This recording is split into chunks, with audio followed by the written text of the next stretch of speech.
Om Sthapakaya cha dharmasya sarvadharmasvarupine Avatara varisthaya Ramakrishnaya te namaha. My salutations to Sri Ramakrishna, who is the establisher of Dharma, who is the embodiment of all the world religions, and who is the best among the incarnations. Om, peace, peace, peace. Dear devotees, as you all know, we are discussing Khandana, Bhava, Bandhana, which is the hymn composed by Swami Vivekananda, and we sing every day during evening time, addressing to Sri Ramakrishna. So by singing and trying to understand the meaning, the intention is slowly our mind should go indrawn, or it should go inside so that it should prepare itself for meditation.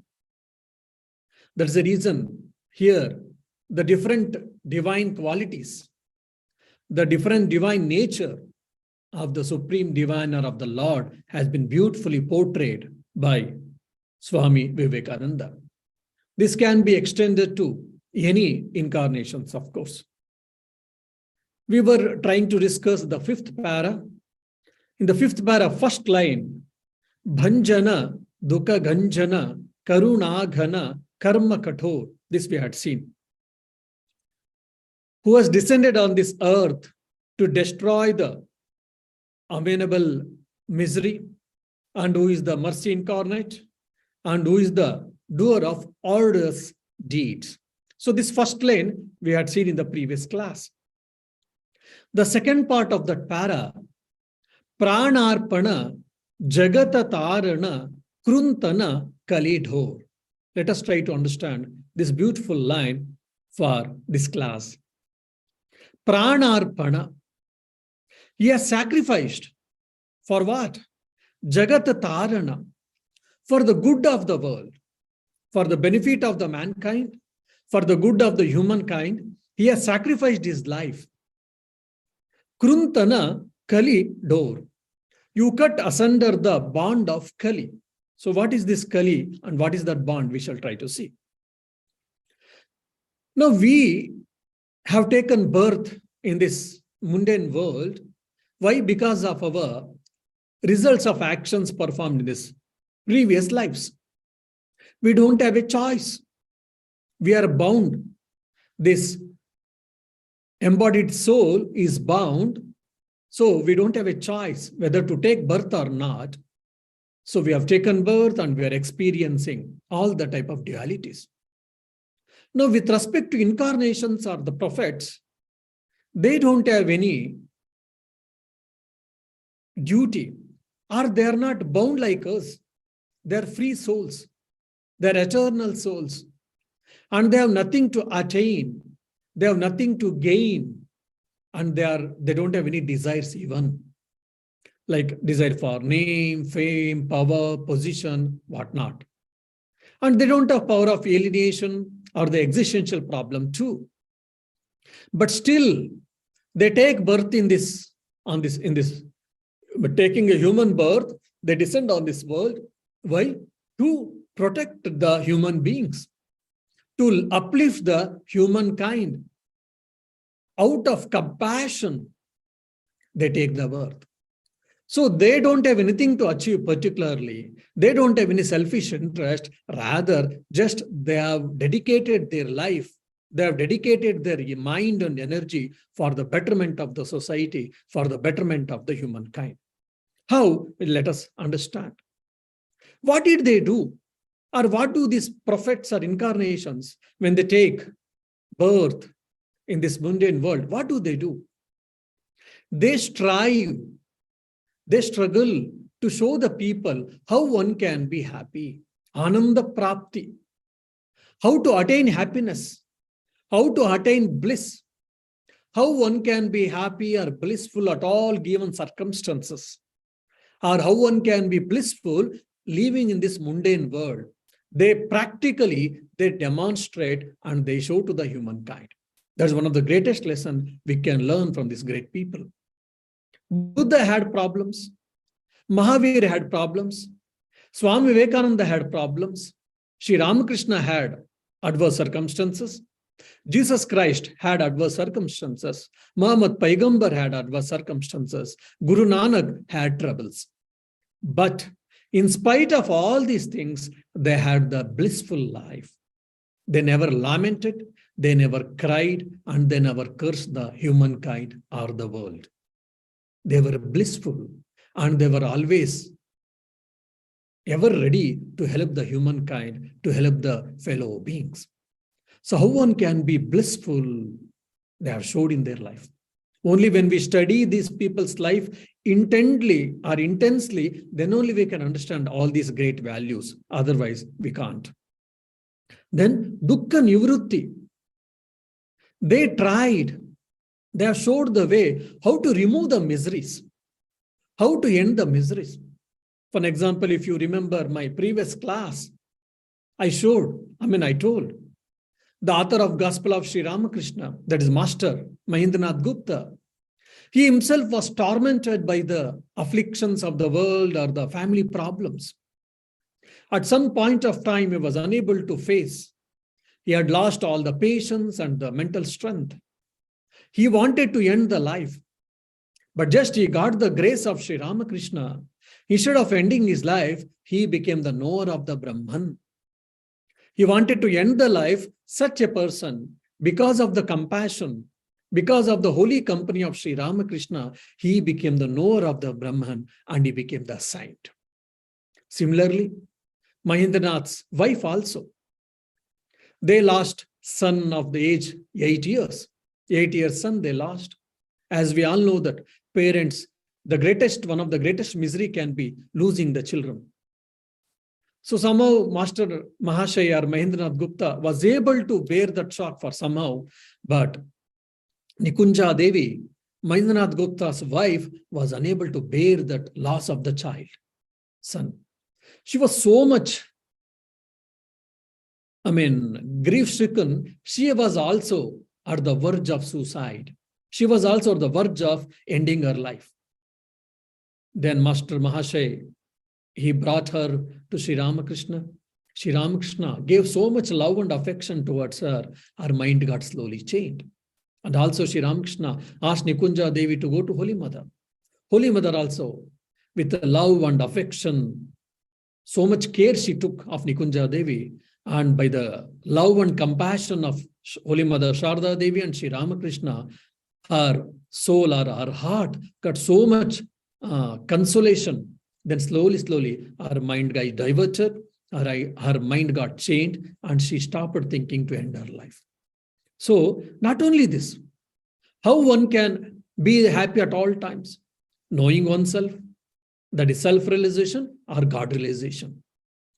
So the prophets or the incarnations, they show the path, how one can achieve or how one can attain the supreme spirit or the supreme self or the God-realization or the self-realization. Atmananda or Bhagavat Sakshatkara, we say in Sanskrit or in local Indian languages. For that, they show the path. Already there are so many established paths, no doubt. But at that given point of time, because of change of circumstances, change of mindset of people, so there's some rejuvenation is required. So based on the circumstances, given circumstances, they rejuvenate the paths and they show that how one can reach the God, how one can reach the self. And also, they bestow the moksha, mukti, or nirvana. The Rasika, who was a drunkard, illiterate, comes from poor background, he never had studied any scriptures, he never heard any sermons. But because of just sincerity or devotion, he got the nirvana or moksha or mukti. So he became free. And also if you see the life of Girish Chandra Ghosh, he had been to prostitute house, he was a chain smoker and drinker, and all the bad things he had done. But still, Because of the infinite grace of Sri Ramakrishna fell on him, he also became the knower of the God or the experiencer of the self. So moksha is being graced or been given by the Lord, either by the prophet or by the incarnations. And some people may say, Swami, okay, there are some people who want only spirituality or God realization or self-realization. Okay, some of us, we want riches. We want power, position. We want name and fame. We want materialistic prosperity. Does God gives? Does your Sri Ramakrishna gives? If you ask, yes.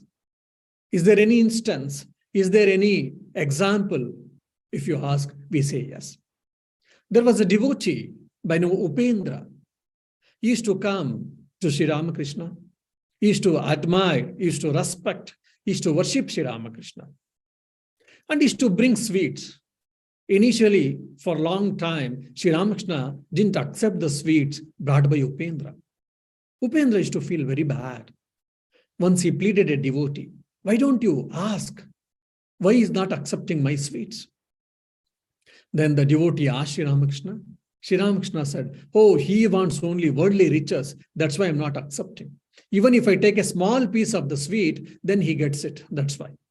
Then the devotee asked, Master, what is the mistake in that? He wants the worldly riches, so he's bringing the sweet. Why don't you grant even that? Though self-realization, God relation is the goal of the humankind, you keep on saying, no doubt. But there may be some devotees who want worldly riches. Why don't you accept and grace them? When the devotee asked and pleaded on the behalf of Upendra, Sri Ramakrishna accepted. And the next time when Upendra brought the sweets, then just he took a small piece of his sweet. He accepted and he partook the small piece of sweet. That was enough. Upendra became richest man in the Calcutta then at that time.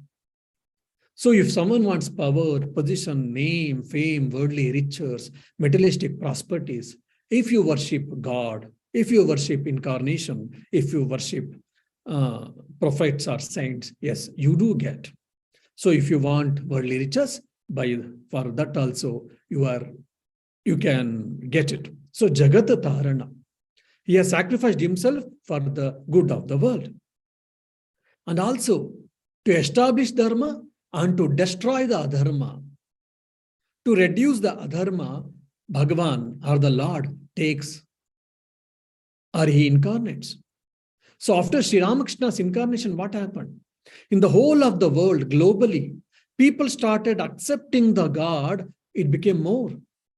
If you see 18th, 19th century, because of industrial revolution and because of thorough change in the Western philosophical mindset, just like logical positivists and all, etc., people started denying the God, denying the religion, denying the spirituality. Human being thought by the help of materialistic science, I can do anything and everything. So either they become agnostics or atheists or whatnot. But with the advent of Sri Ramakrishna, again, the rejuvenation happened and slowly, people started believing in spirituality. People started accepting the existence of the divine or the supreme spirit. And with reference to India, it is too much. Why? Because the Vedas, Upanishads, or Puranas, whatever has been told, it is not mere imagination, it is truth, it is verifiable, and it can be experienced. That was practically demonstrated by Sri Ramakrishna by his own life or by his own spiritual practices. And I think Swami Vivekananda, one of his direct disciple of Sri Ramakrishna, he told, by Sri Ramakrishna's advent and by his sadhana, he poured the spiritual energy into this world. Just like every one of us, we have got Sushumna Nadi, Kundalini Shakti, primordial power. Similarly, the world has got its own primordial power. So by advent of Sri Ramakrishna and by sadhana, he poured so much energy into the world's primordial power. In the whole world, the spiritual Brahma Kundalini Shakti got awakened. So these are all very sensitive and very subtle matters. Many of us, most of us, we cannot understand, we cannot even comprehend. Only when our mind level rises to that level, then only we can understand. Then, because he came, he descended on this earth, Adhya Shakti, Holy Mother, Universal Mother also descended. The Nararushi from Saptarshi Mandala, he also descended on this earth to help the Sri Ramakrishna in this great work, that is establishing Dharma. And also because of Sri Ramakrishna's advent, so many monastic disciples and also disciples got benefited. Spiritual vibrations, spiritual waves were created by these people. And a new Vedantic movement, monastic movement called Ramakrishna Order also had been established, where the synthesis of East and West, synthesis of science and religion, synthesis of secular and spiritual was beautifully brought in this Ramakrishna movement, Ramakrishna Order. And the new way of sannyasa, keeping the fundamental or the universal or the primary principles, monastic principles, based on the new age, the monastic system was being introduced. Now many people are following us, no doubt directly or indirectly. And the spirituality and religion became so easy for all of us. Now it is, we can think or we can practice. Earlier it was probably, especially spirituality or dharma or the scriptures, were only meant for very few people, class people or a group of people.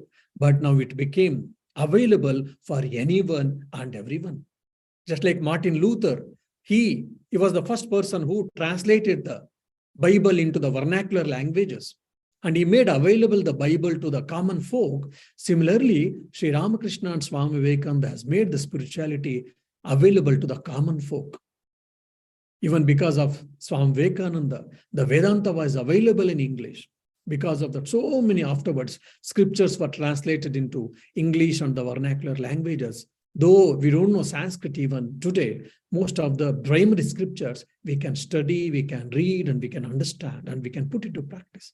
In the olden days, everyone had to learn Sanskrit, otherwise it was not available or easily possible. And also, the real miracle, what is the real miracle? If any miracle has been created by Sri Ramakrishna, not many few of them he has done, no doubt, because he never used to like it. But if you see one's own life, our own lives, it is a miracle. We have come to God. We are trying to lead the God-centered life as much as possible. We are trying to understand the greatest truths, which is discussed in Gita or Upanishads. And we are trying to understand, we are trying to put into practice. We are trying to go more and more towards God. These things are more. Very clearly, instances are enough to understand that the real miracles. We need not to go in search of miracles, whether Swami Vivekananda or Sri Ramakrishna created. Our own lives are the best examples for the miracles which are created by Sri Ramakrishna and Swami Vivekananda. So, Jagat Tarana. So, to establish Dharma and to help the people, to help the spiritual seekers, to help the spiritual aspirants, they descended on this earth. For that pranarpana, they dedicated their lives, not for their own selfish interest, not for their any self-attainments, but for the betterment of the humankind.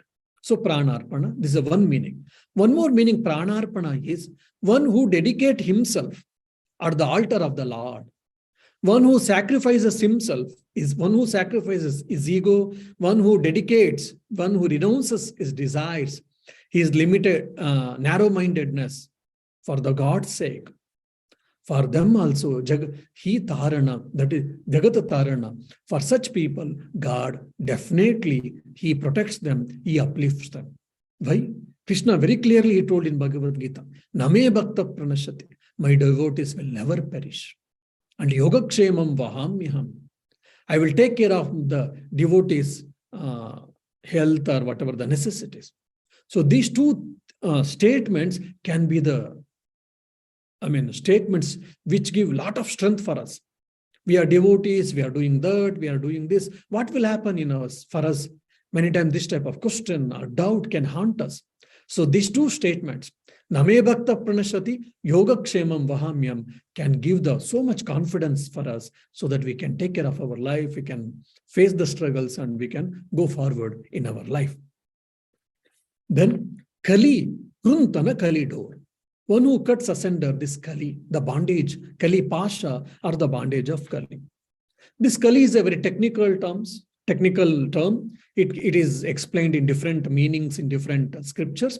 One of the things can be said that body mindedness, like I am body and I am mind, I am senses. So much it is very strong in our life. In Aprokshanabhuti, who have heard my Aprokshanabhuti lectures, there we can see so many, slokas, verses were dedicated by Adi Shankaracharya to show that I am not the body, I am not the body, I am not the body. Why? Because we are attached to so much to our body. So if we can transcend ourselves from this body conscious, that is the what spiritual life. So Kali is what? Body conscious. I am body, I am mind, I am senses. So if you take when you take shelter at the feet of Sri Ramakrishna or with any god or prophet or incarnations, by their grace, what happens? Slowly, our mind, our conscious rises its level from the body conscious to mental conscious, from mental conscious to self-consciousness or God conscious. So that is what the Kali. The other meaning of Kali is Arishad Vargas. Kama, lust, Krodha, anger, then Moha, delusion, Mada, ostentation, then Matsarya, jealousy. So like this, there are 6 enemies for every person, which always pulls us down and which will probably make, if it increases too much, out of proportion, then we are called demons or demonic qualities. So Kali also represents this Arishad Varga. Once who take shelter at the feet of the Lord, slowly, all these 6 enemies are destroyed or removed. So when you take shelter at the feet of Lord, at the feet of divine or supreme self, then all these things will be reduced. And also if you see, in this modern days, in this Kali Yuga, we are so weak-minded. When you read Puranas, when you read Bhagavata, Ramayana, Mahabharata, or the life of Rishis, earlier days, hundreds of years they used to do tapas, penance, and so many things they used to do. In this present day, we are not able to do because of our weak body and weak mind. Then how to have God realization? How to have self-realization? Which is so difficult if you say, then if you take the shelter at the feet of the Lord, then all these things are easily possible.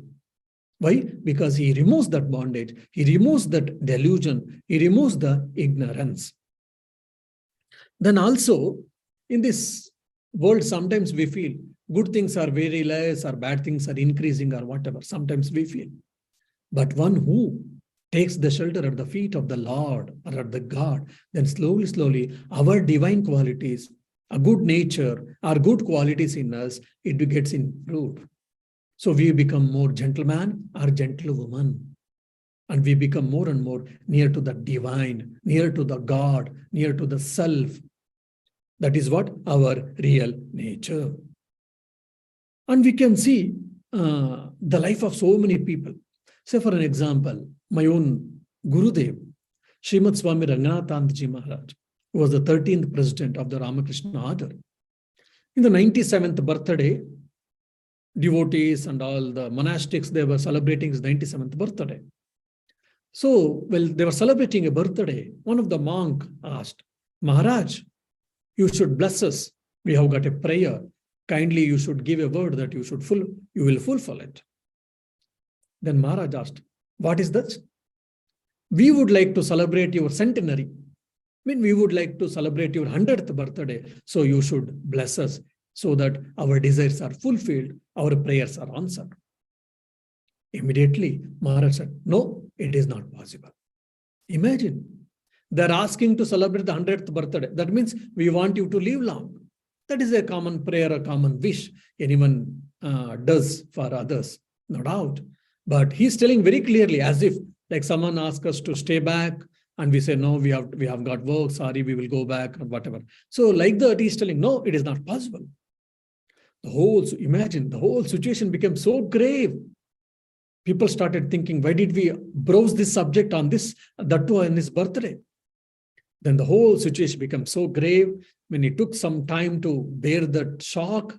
Then slowly, some of the monks or devotees asked, Maharaj, why you don't want to leave or you don't want to fulfill our prayers? He said, no, because of my prarabdha karma or because of my lifespan, I was only supposed to live 92 years. And he used to address Sri Ramakrishna as a master. My master wanted to perform his work through this body. That's why he gave 5 years grace period. So that 5 years grace period is over. 92, I was supposed to go away, leave this mortal coil. 5 years he gave a grace period. Now 97, my term is over, I am leaving. You see how naturally, very calmly, as if going to some house, some town, some place he's telling. Everyone became very grief-stricken or whatever. Then people said, Maharaj, please ask your master that let him give 3 more years grace period at least. So we want to celebrate your centenary or 100th birthday. He immediately said, no, it is his will. He decides. See, whether you could have, okay, since you devotees are asking, let me ask or whatever. If he had known all this already, he could have pleaded Sri Ramakrishna that let me live more long or let me live long for some more time so that I can do your work more. He said, no, it is his will. It is his wish. As his wish, it will happen. So he didn't have any his own wish, whether to leave or to pass away or to go away. He was not delighted in leaving, or he was not even delighted to go away also, to leave this mortal coil. Just as an instrument of the Lord, he was leaving. And he told in December, and in April he passed away. And he was talking as a normal conversation regarding his own death. It is not someone's death, his own death. So he had mastered the fear of death. Abhinivesha, we say in Sanskrit. So he never had any fear of death. And he was very naturally was telling that. So much so, spiritual power he had, but still he never used for anything personally, but he used my Gurudev for the betterment of the society. If he is like that, then what would have been the case with the Sri Ramakrishna or Swami Vivekananda or Holy Mother Sharda Devi? So 5-year grace period was given by Master, he says. Means God can do anything and everything. So by this we can understand Khandana Kalido is the remover of the bondage, is the remover of the worldly mindedness, is the remover of the body-mind conscious, is the remover of the Arishad Vargas, he is the remover of the delusion, ignorance by his grace. Even the fear of death can be, conquered by his grace. That is what Khandana Kalido. If I have got conquered about the fear of death, then what else is required? And when we are old, we say, oh, we have become old. What is the use of living? Let me go away. Oh God, please take me away. Please take me away. Most of the people who are in the advanced age, they pray. But in the Swami Maharaj's case, neither he wanted to leave, nor he want to leave the world. Neither he has got any complaints. Oh, because of age, I'm feeling old. Please, you select someone else as your instrument. Let me go away. No. Oh God, please give me some more time. Let me do your work. No. So neither he was interested to leave, nor he had any complaints for leaving or staying back.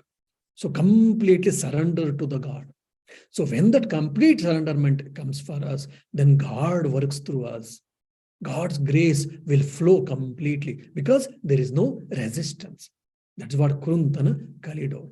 So God can create miracles through us only provided we become fittest instruments in his hands. Then let us read the 6th para.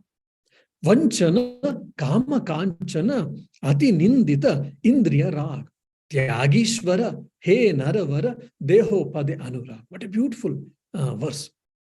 Vanchana kama kanchana. Vanchana means one who has renounced, one who has conquered. What? Kama kanchana.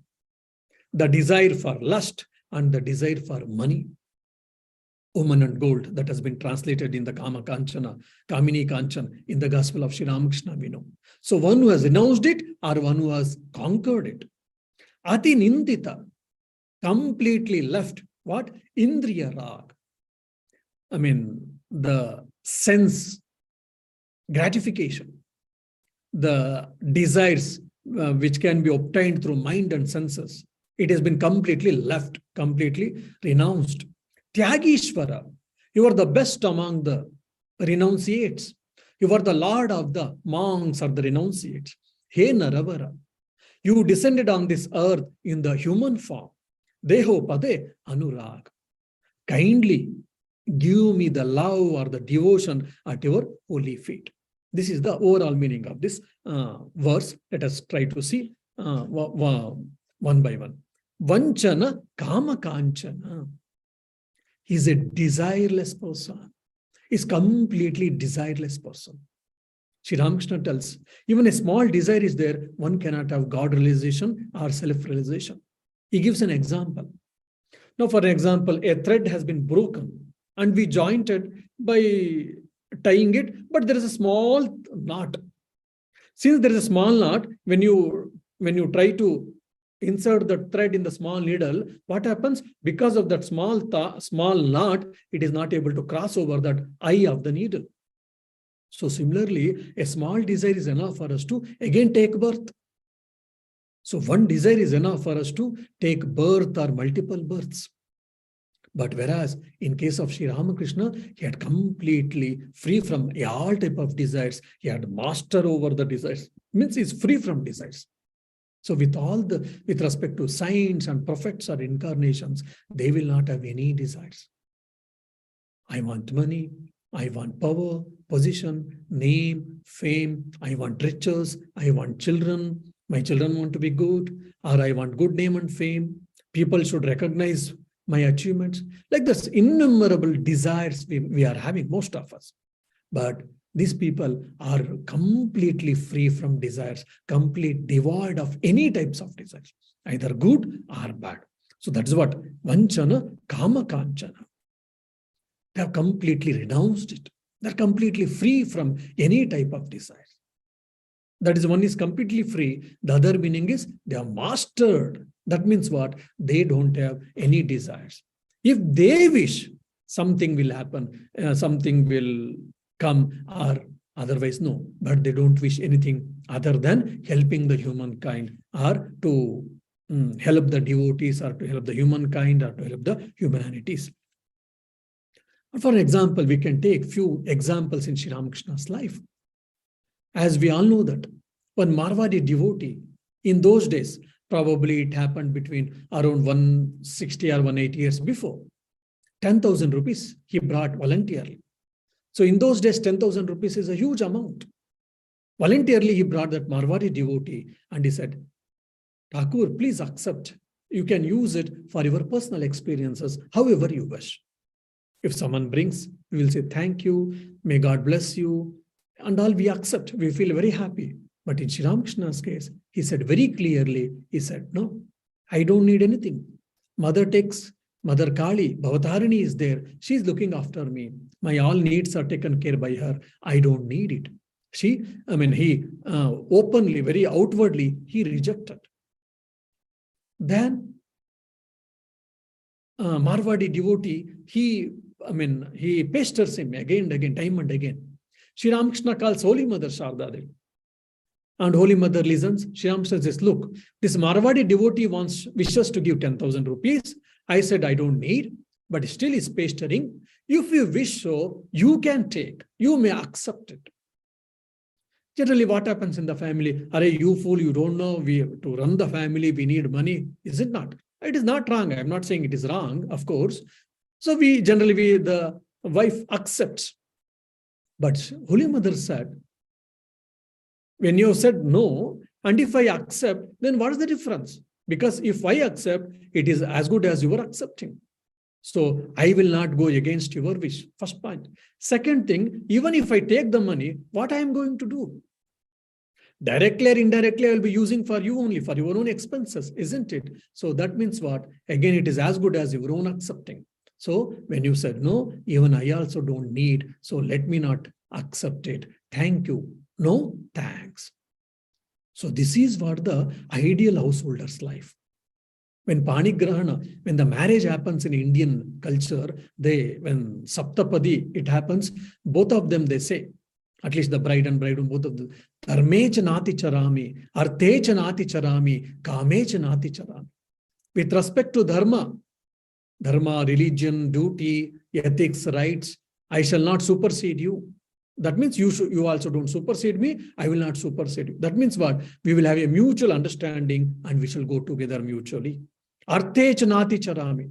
With respect to wealth, acquiring wealth, any type of wealth, I shall not supersede you. So you shall also not supersede me. We shall go together mutually.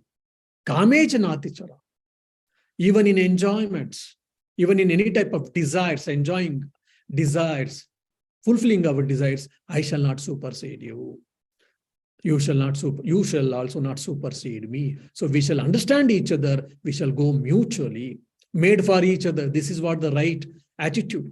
What a beautiful concept regarding marriage in our Indian system or Indian culture or Hindu culture.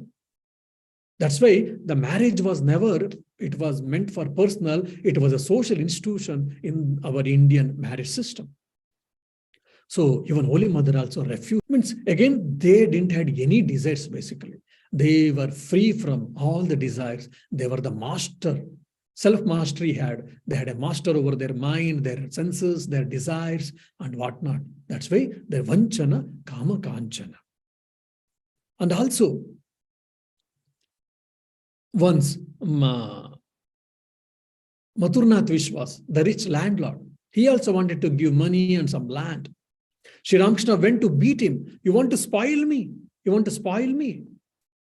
Aparigraha, non-acceptance, was completely practiced by Sri Ramakrishna.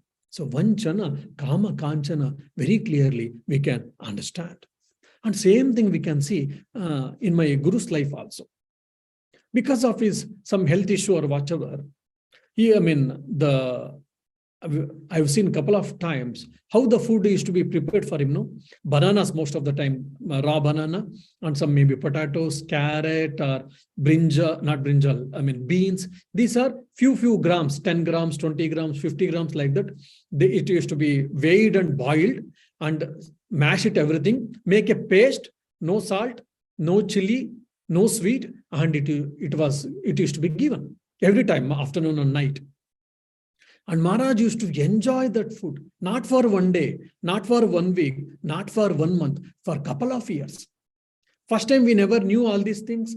So we only prepared. We thought that something they will add for taste or whatever because he's aged, so he cannot take all these things. We thought it will be tasty. We never knew that initially. Then Maharaj had enjoyed his food, and by knowing that he enjoyed his food, we all felt that we got some service to do Guru Seva. After, when the plates came in the bowl, some things was left out. Then we thought we will take the Guru's Prasad. We will feel so blessed. Then the Sevak Maharaj or Secretary Swamiji, he gave little. With a teaspoon, very little he gave. Then I asked as a young chap, Maharaj, please you give me little more. I want to have more and more Guru's Prasad so that let me grow spiritually more. Then he laughed and said, my dear, first you taste it. Then if you want, let me give. No, Maharaj, please you give. I told and he gave. Then I tasted. Then there is no salt, no chili, no taste, simply very bland. So I was joking, a philosophical joke.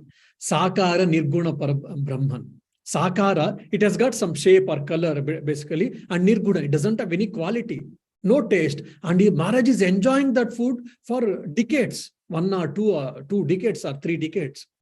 You see, means he had control over his desires. He had control over his tongue. We want so many types of foods every day, but still when we get food, we complain that, we complain this, that is not there, this is not there. And he enjoyed that food for 2 or 3 decades. He never complained. Why? His mind was always fixed in the lotus feet of God, Lord, or the self. And they never complained about their lives. So, vanchana kama kanchana, one who has got control over the desires, about their senses, about their mind, this is what that happens. Vanchana kama kanchana. Then, ati nindita indriya rag. Indriya rag means what? Again, so much obsession with the wealth, so much with materialistic prosperities, materialistic accomplishments, all these things. Ati nindite indriyada. He has completely renounced, is completely free from any worldly desires. For example, we would like to see good film, we would like to see good farms, we would like to see good music, we would like to have good taste, good smell. All these things are not bad, but we are so much obsessed, we have become the slaves of all these things. And in this today's world, if you see, all the instruments and our technology is so nice that it every time, most of the time, it produces, it gives, it supplies food for senses. As a result, we are getting sense gratification. Instantly, we are getting sense gratification. And so much so we are obsessed with all that, our body and mind is becoming weak, and we have become the slaves of the desires of the mind or of the senses. But whereas in these people's case, they have got complete control. For example, Sri Ramakrishna was in his 40s, earlier 40s, and Holy Mother was probably she was just 16 or 18 years young lady. And Holy Mother was looking so beautiful, very smart. Even Sri Ramakrishna was also very smart, no doubt. Both of them have slept in Dakshineshwar, in the room. No one is there. They are only there two. In midnight, Sri Ramakrishna got up, and suddenly he saw the Holy Mother's body. Sri Ramakrishna wanted to test himself, and he said, look, this is the body, woman's body, where the whole world is going behind it. I'm not saying it is good or bad, only what Sri Ramakrishna's utterances I'm repeating. So, oh mind, if you want, she is your wife. You have got all the right to enjoy. So if you want, please enjoy, but don't be hypocrite. You have got inside something and outside something. Don't exhibit. If you want to enjoy, come on, let us enjoy. Saying that, he tried to touch her body just before even the hand touching her body. Immediately, the senses, got inside withdrawn, and the mind went above, and he plunged in the Nirvikalpa Samadhi. And if you see in the Siddha Prajna Lakshana, the person who has got a steady wisdom in the Bhagavad Gita, Krishna tells, Kurumongani iva sarvam, Vishaya vinivartante niraharasya dehina, rasavarjam rasopyasya param društva nivartat. How much ever we control, but still the desires, in a very subtle form, it lingers in our mind, they say. So that lingering is there with most of us, but whereas in these people's case, even that small iota of desire, even a small inclination, or small lingering is also not there. And just like tortoise, when it finds any danger, just it withdraws its limbs and head. So similarly, the great people, they withdraw their mind and senses from the sense objects or from the world. That's what we can see in the life of Sri Ramakrishna also. He immediately, instantly, as a reflex action, his mind and senses withdrew, and it went to Samadhi. Ati nindita, completely renounced, completely devoid of Indriya Rag, the desires or the happiness which we get through the Indriyas or through senses. That's what I mean, sense gratification. We get a lot of joy or pleasures from the senses, no doubt. But if you try to understand the joy you get from the mind, it is much more higher and the subtler and the constructive. The bliss you get from the self, that is the highest and which is more constructive and which is long-lasting and everlasting. But unfortunately, we have been struck at the sense gratification, at the pleasures. So we are not able to move mostly either to the happiness or to the bliss. Sri Ramakrishna tells a beautiful story. Once in a big storehouse, there were probably hundreds of gunny bags of rice. There was a problem there. Rats used to come and used to eat. Then he was so many ways he was trying, he was unable to control. Once he was discussing with his friend. Then friend said, you try to bring a puffed rice, a gunny bag of puffed rice, and you try to put there, then the problem solves. Then this friend thought, what? I want to solve the problem and you are increasing. Because by putting puffed rice and again, more rats are welcomed, isn't it? What a foolish idea you were giving, my dear friend. Then the other friend said, no. Because if you put the gunny bag of a gunny bag puffed rice so much, the rats are busy in eating the puffed rice, and it will never go to eat your rice, so that your rice is taken care. Rice is costly, as we all know that. One gunny bag of puffed rice probably, 500 or 800 or 1,000 rupees. So by 1,000 rupees, 10,000 rupees or 100,000 rupees are saved. That was then the friend understood other friend's suggestion. Then he did it, and definitely the rats were busy in eating the puffed rice. They never went to the rice, and his whole lot of rice was taken care. So similarly, we are all obsessed with the sense gratification or with the pleasures obtained by the senses, and we are not able to go to the mental level or the intellectual level and forget over the spiritual level. Very few people are able to go, or some of the time we go to the mental level. The scientists and the great intellectual people, they always get the joy from the intellect, from the thoughts, from the thinking and whatnot. Spiritual people, the saints and the prophets and the incarnations, they get the bliss from the self. So that Atmananda should be our ideal, not the Vishyananda. We are all struggled, or we are all struck with the Vishyananda. From there, slowly, we have to raise ourselves, and we should get Atmananda. May Sri Ramakrishna bless all of us, so that we should be also enabled to get that Atmananda. We shall all travel from Vishyananda to Atmananda. Om Shanti Shanti Shanti. Hari Om Tat Sat. Sri Ramakrishna Arpanamastu.